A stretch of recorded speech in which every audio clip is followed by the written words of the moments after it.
Bien le bonjour à vous mes bons et bravos cœurs purs. Au milieu de cette vidéo, nous allons nous concentrer comme à chaque fois sur l'actualité autour de Ripple et rester bien attentifs durant cette vidéo parce que nous avons du très lourd. Et quand je vous dis du très lourd les gars, c'est que tout simplement Ripple a fait une petite proposition d'achat à Circle. Ouais, ils veulent carrément racheter le stablecoin. Allez, hop là, on n'élimine pas la concurrence, on l'achète. Donc on va un petit peu parcourir cela ensemble.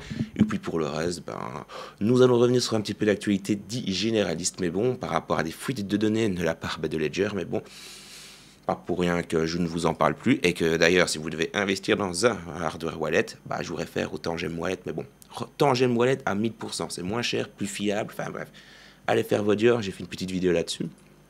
Bref, Tangem Wallet pour protéger ses cryptos. En ce 30 avril 2025, mais bon, eh bien, le market cap est dans le négatif, 1,63%. Du côté de notre BTC, on peut voir une petite perte de 1,34% et son prix de 94 162 $. Du côté de TH, perte de 2,44%. Pas non plus affolant, mais c'est toujours chiant de voir les terres si bas, les gars. Bref. 1782 $ pour notre bon ETH. Du côté du Dogecoin, 4% dans le rouge. Le prix du Doge est de 17 centimes. Donc en soi, pas non plus oufissime. Enfin, je veux dire la perte. Et notre XRP, même tarot, 4,27% sur les dernières 24 heures. Et le prix de notre XRP est de 2,20 $. On est redescendu tout à l'heure, mais bon, attendez, hop, je vous dis ça avec un petit peu plus de précision. Tout à l'heure, on est redescendu à 2,12 $. Donc autant vous dire que oui, depuis le temps, le XRP, même avec ses 4%, a toujours pris de la force. Ça, je vais vous dire, la chute ne s'est pas accentuée. Ouais. Ici, spoiler alerte, demain je vais lancer le petit giveaway, mais bon. Et je vais tenter quelque chose de nouveau. Alors qu'est-ce que j'entends par quelque chose de nouveau? C'est que de 1, le giveaway en question va vous récompenser. 2 personnes vont pouvoir avoir 100 $ pour pouvoir faire du trading sur Bitunix. Donc là les gars, ça égale. Mais c'est dans la réponse. Je vais vous donner une petite question, donc par exemple, à votre avis, quel sera le prix de l'ETH mercredi prochain à 20 h? Et le but de la démarche, ça va être que vous donniez votre réponse dans le petit commentaire, mais bon, et le plus proche à la date donc, que j'ai indiquée, le mercredi, je vais sûrement l'adapter à jeudi du coup 20 h, et bien les deux plus proches gagneront les 100 $. Pour pouvoir participer, il faudra répondre à la question, un petit peu logique. Il faudra retweet le post et follow Eznikov et surtout Bitunix FR. Et puis avoir un compte sur la plateforme pour pouvoir réceptionner le coupon. Si vous n'avez pas de compte, eh bien, je vous encourage vivement à créer votre compte, les gars. Je vous encourage vivement à créer votre compte via mon lien. Pourquoi? Parce que pour le moment, comme je suis passé partenaire depuis le mois de mars avec Bitunix, on est toujours dans l'offre de la campagne. D'accord? Il va rester un petit mois. Donc, il reste toujours de la place parmi les 500 utilisateurs. Donc, ma foi, j'ai envie de vous dire, créez votre compte, allez réceptionner vos 10 $.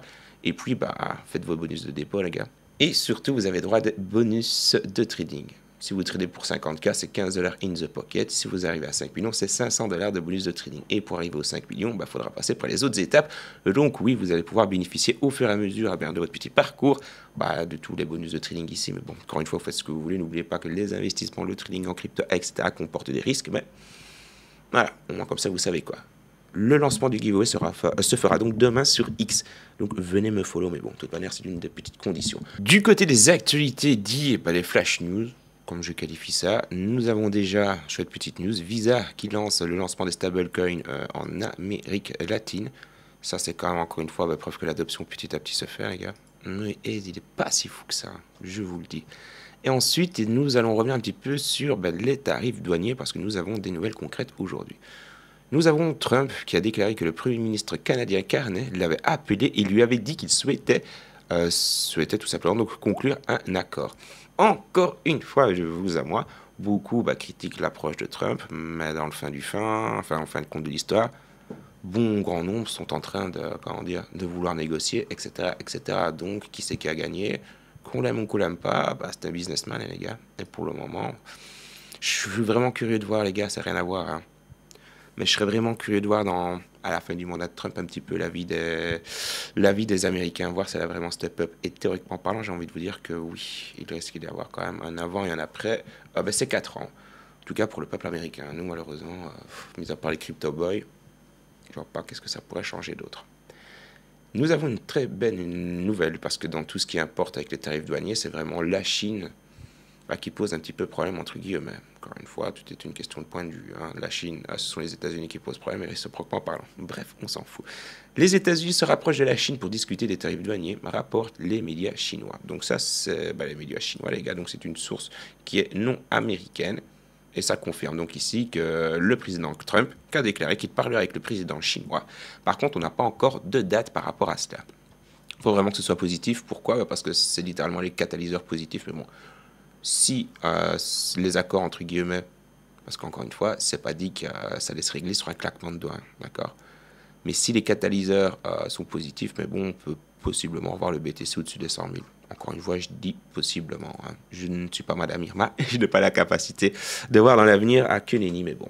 On va revenir ici sur une petite news. Ledger. Comme je vous l'ai dit, moi, ça fait longtemps que je suis plus vraiment un défenseur de Ledger parce que je trouve ça vraiment con. Ce qu'ils ont fait comme dernier produit, enfin les stacks, etc., etc. J'en ai un, je suis censé vous faire une review dessus, hein, les gars. J'ai même pas envie. Je n'ai même pas envie. Par contre, le seul point positif que j'ai à dire par rapport à leur wallet avec un écran noir et blanc, là, c'est leur durée de batterie. Étant donné que je ne l'ai jamais utilisé, ça fait quand même depuis le mois d'octobre dernier que j'ai en ma possession, pas dû le recharger une seule fois. Donc c'est vrai que là, à ce moment-là, j'ai envie de vous dire c'est cool.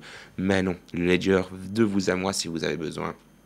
Parce qu'il est important il est très important de sécuriser vos crypto-monnaies. Personnellement, première année où j'ai fait mes petites aventures sur YouTube, j'ai perdu plus de 40K, plus tous mes NFT, etc., etc., à la suite d'un hack.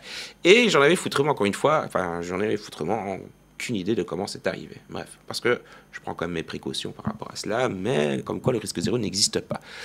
Tout ça pour vous dire que il faut absolument sécuriser le plus gros de votre argent. Mais bon. Et du coup, si vous avez besoin d'un hardware wallet, oubliez Ledger et partez sur Tangem.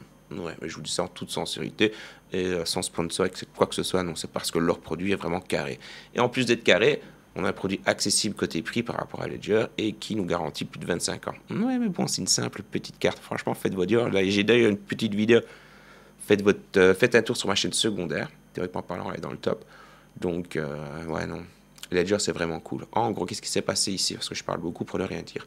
Nous avons les voleurs du crypto qui innovent, hein, ces enfants du diable, voilà, pour rester poli, qui innovent, les gars, pour le phishing par voie postale. Ouais, étant donné que le phishing par site web ne fonctionne pas vraiment, entre guillemets, enfin, si fonctionne, ça fonctionne, parce que, bref, sinon il n'y en aurait plus.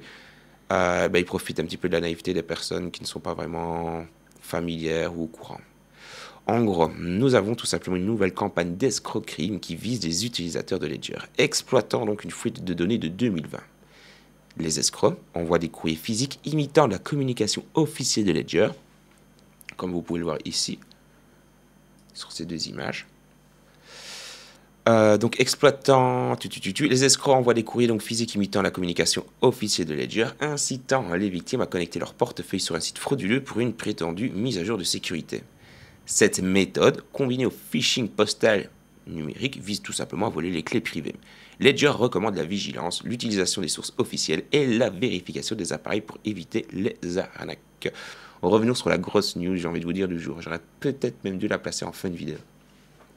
Nous avons Ripple qui propose d'acquérir le stablecoin de Circle, donc l'USDC. Ça, c'est ce que nous rapporte Bloomberg, pour avoir un petit peu plus de précision, parce que comme l'information a popé à vraiment une poignée de secondes, on sait que le montant proposé par Ripple serait entre 4 et 5 milliards de dollars, donc pour acquérir Circle. Ouais, on oublie, comment dire, on ne combat pas la concurrence chez Ripple, non, on l'achète directement, on l'absorbe.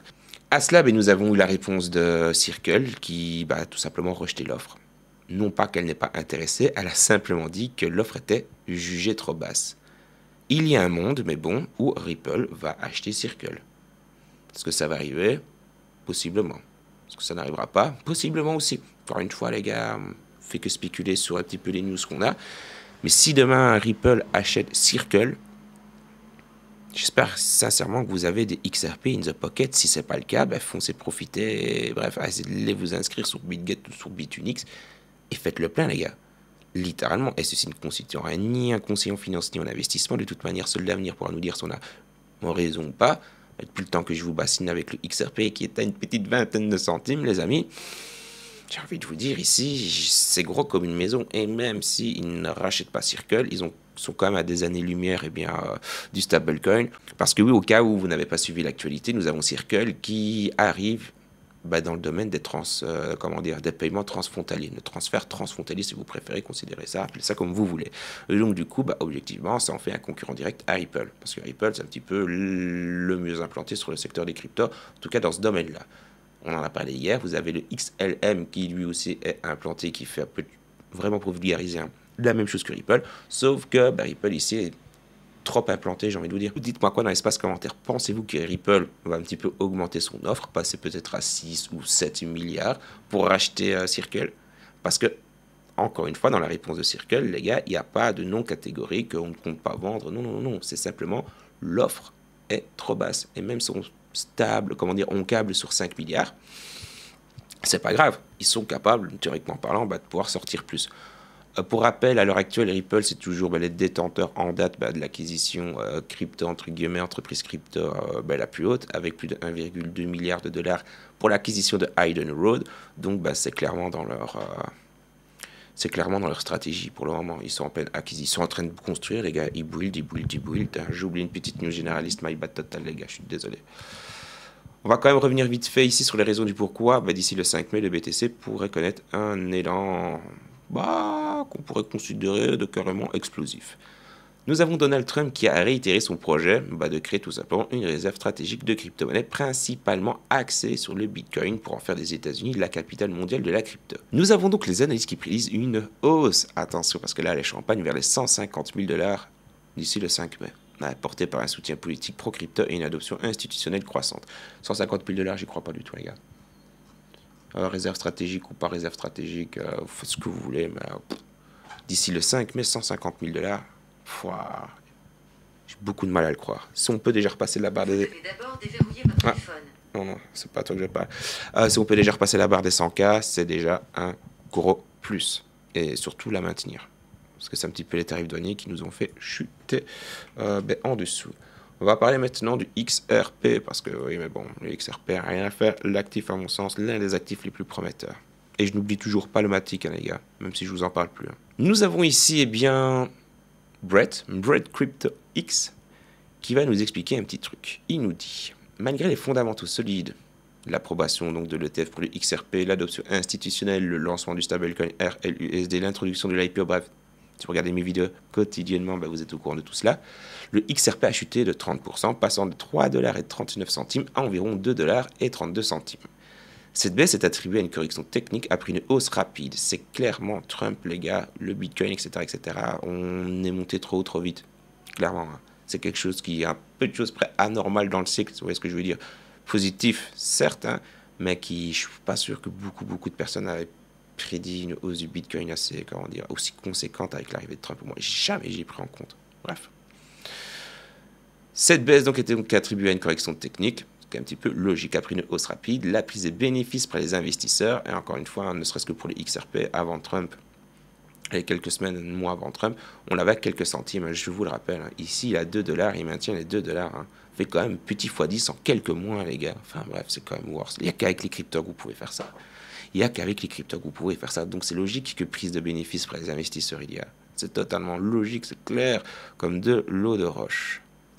Et nous avons surtout droit à une petite volatilité accrue en ce moment sur le marché des cryptos. Les analystes, eux, restent optimistes sur le long terme, citant les catalyseurs comme l'acquisition de Hayden Road, une clarté réglementaire claire. En d'autres termes, c'est les deux gros arguments qui ressortent. Mais note que des pressions macroéconomiques et des incertitudes sur le court terme pèsent sur le prix. Oui et non. Si vous avez une vision, encore une fois, long terme, c'est tout bénef en fait. À chaque baisse, entre guillemets, on rachète un petit peu. Ouais. Et puis, il n'y a plus qu'à holder, les mettre en stacking sur une plateforme qui le propose, les gars. Et après, GG Wallplay, enjoy it.